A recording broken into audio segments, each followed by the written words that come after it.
How to get instant traffic with targeted Facebook ads. If you're hoping to get more visitors to your website, then there are plenty of different strategies you can use. From SEO to content marketing to social media marketing, you certainly aren't short of options. The only problem is that these strategies all take time. Meanwhile, Facebook ads provide a way you can start to get targeted traffic instantly, as long as you know what you're doing. In this post, we'll unravel how it all works. Facebook ads, the basics. The first thing to understand about Facebook ads is that this is a PPC platform. That stands for pay per click, meaning, in other words, that as an advertiser, you will only be paying each time someone actually clicks on one of your ads. Often, this will cost anywhere from a few cents to a couple of dollars.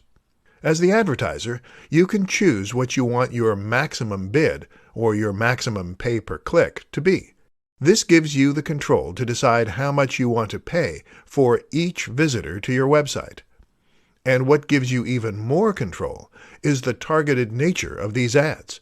You can use the information provided to Facebook, age, sex, location, interests, job description, marital status, and use that in order to choose who you want your ads to show to, putting it all together. So using all this information, you can then create an advertising campaign that will be almost guaranteed to be profitable. If no one clicks on your ads, you don't pay anything. And if your ads have been perfectly targeted, then only people with a potential interest to buy will click on them. So let's say you have an ad banner showing on a random website. That might get 100 clicks, and 70 of those might be completely random and disinterested in your niche and your product. With the best attempt in the world, you can expect to persuade just a small percentage of them to buy from you. That means lots of wasted cash. But on Facebook, because you're only showing your product to the precise right demographic, your buyer persona, that means 100% of your viewers will already be likely to buy from you. And that means the same percentage of conversions translates to many more sales and much more money. So because you choose the maximum cost per click, you have the power to ensure that this equals solid profit. How to optimize your images for Google search traffic. When it comes to SEO, or search engine optimization, we often focus purely on written content and links. SEO is all about keywords and authority, so the way to boost your prevalence in Google search is to fill your site with relevant content and to get links from relevant influencers. That's all true, sure, but there is much more to SEO than just that. For example, there are many sites other than Google that you can optimize for, whether that's YouTube or Bing. At the same time, there are other aspects of your website that you can choose to optimize. Say, for example, your images. Chances are that at some point during your time on the web, you will have visited a website because of an image search. You might have searched for a key phrase in Google, clicked Images, and then seen a whole section brought up. From there, perhaps you saw an image you liked the looks of, and so you clicked on it and were taken to the website. That then is precisely what we are trying to achieve when we optimize our images for search. And in many ways, that works in a very similar way to optimization for written content. As with written content, keywords are of the utmost importance here. Only now, the keyword isn't a part of the content. Google's optical character recognition isn't good enough to read from images yet, but rather it surrounds it.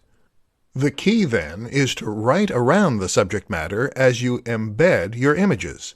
If the text on your page is well optimized, then the images will be more likely to come up in related searches. At the same time, though, you can also make sure that you use the right names for your images. That, of course, means using keywords to name your files, which very easily identify the subject matter.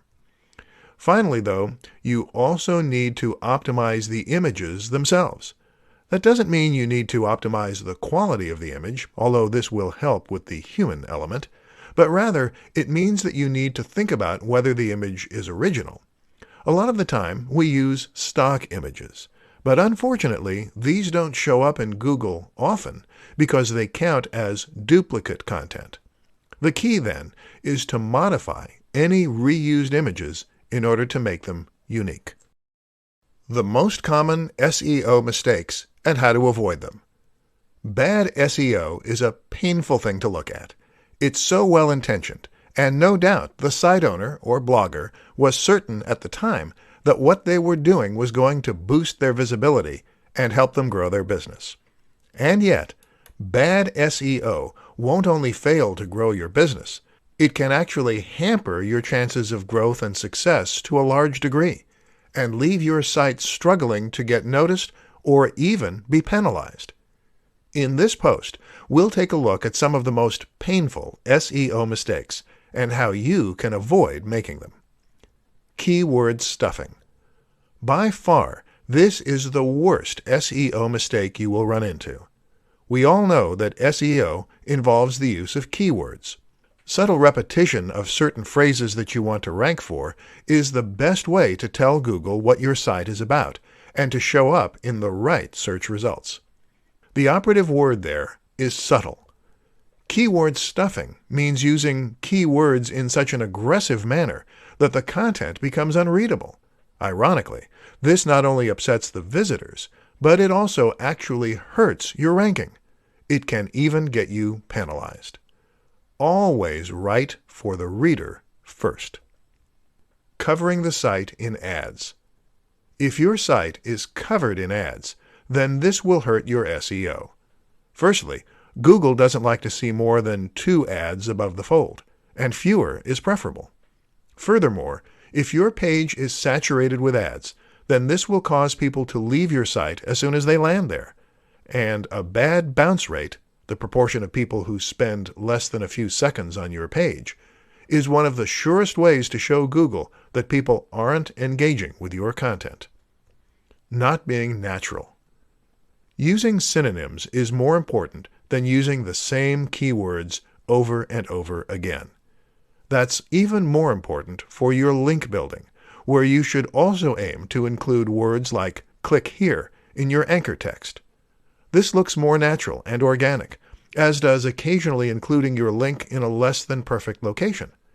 Google wants your link profile to look like it occurred naturally and without your intervention, so it can't all look perfectly pristine, or it will lose that edge. The very best links, for this reason, are the ones that are shared for you and without prompt.